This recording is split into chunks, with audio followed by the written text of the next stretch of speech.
Have you ever wanted to buy something at an Igbo market but didn't know what to say? You are in the right place. Today, you will learn a simple market conversation in Igbo that you can use when buying things. I nwetụla mgbe ị chọrọ ịzụ ihe n'ahịa ndị Igbo ma ị maghị ihe ị ga-ekwu? Ị bịarutere ebe kwesịrị ekwesị. Taa, ị ga-amụta mkparịta ụka dị mfe ị ga-eji n'ahịa mgbe ị na-azụ ihe. Welcome to Ada Canada, where learning is simple, practical, and fun. Let's begin. Ka anyị bido. A buyer walks into a seller's shop and greets the seller, "Ndewo." The seller replies, "No."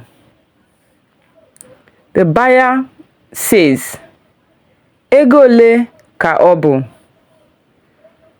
Seller replies, "Ọ bụ otu puku naira." Buyer, "Achọrọ m nke a." Seller, "Daalụ." Buyer, "Daalụ." Let's practice together. Now, repeat after me. Buyer, "Ndewo." Hello. Seller, "No." Welcome. Buyer, "Ego ole ka ọ bụ?" How much is it? Seller, "Ọ bụ otu puku naira."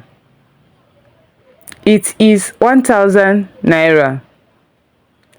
Buyer, "Achọrọ m nke a." I want this. Seller, "Daalụ." Thank you. Buyer, "Daalụ." Thank you.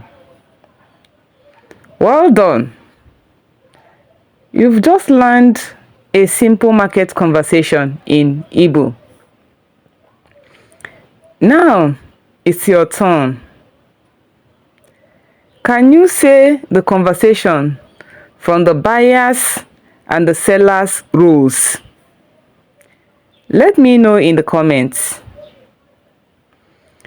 If you enjoy this lesson, please like this video. Subscribe to Ada Canada. Follow and share it with someone who wants to learn Igbo. See you in the next lesson. Daalụ.